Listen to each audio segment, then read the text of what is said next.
Don Bosco was born on the evening of 16th August 1815 in the hillside hamlet of Becci, Italy.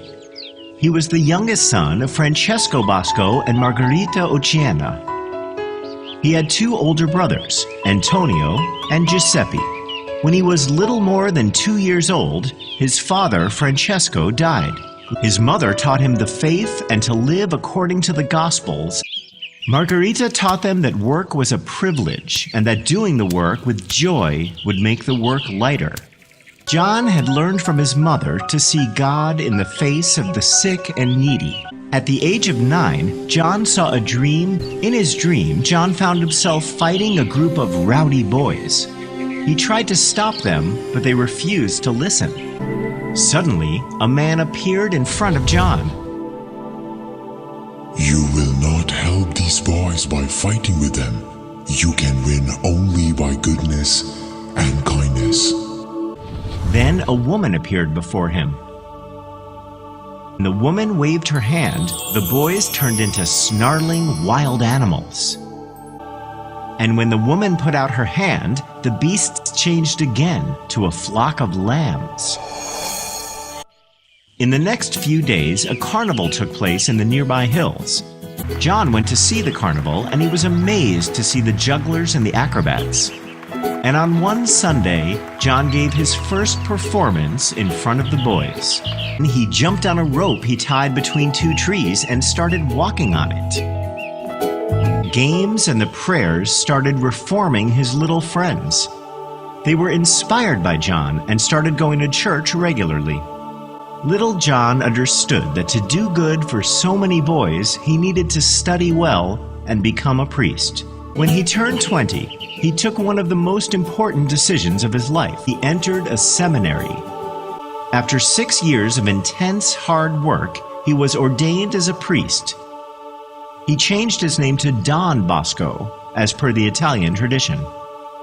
Now, Don Bosco was finally able to dedicate himself full-time to the abandoned boys he had seen in his dream. The most dramatic moment came when he visited the prisons.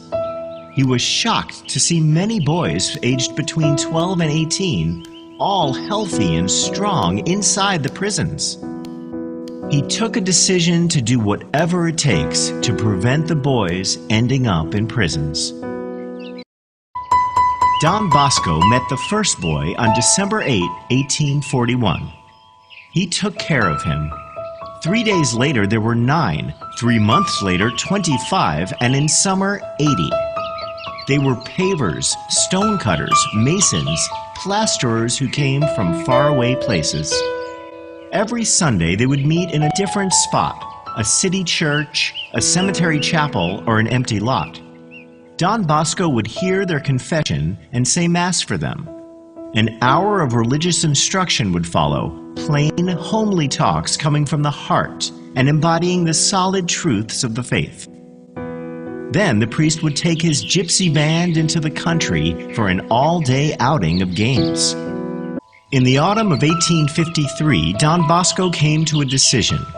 He started shoemaking and tailoring shops in the oratory at Veldaccio. After these shops for shoemakers and tailors, Don Bosco built other shops aimed at training bookbinders, carpenters, printers, and mechanics. 6 shops in which the privileged place was reserved for orphans, the poor, and totally abandoned boys. He lived in absolute poverty while spending millions for the orphans. Such generosity of spirit could not go unrewarded by God. The last years were difficult for him.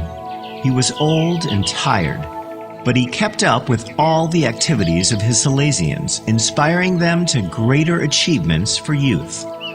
I go to my rest. I shall not get up again. Do not ever forget these 3 things, my sons. Devotion to the Blessed Sacrament, devotion to Mary, help of Christians, and devotion to the Holy Father. On January 31st, 1888, with the names of Jesus and Mary on his lips, he passed away.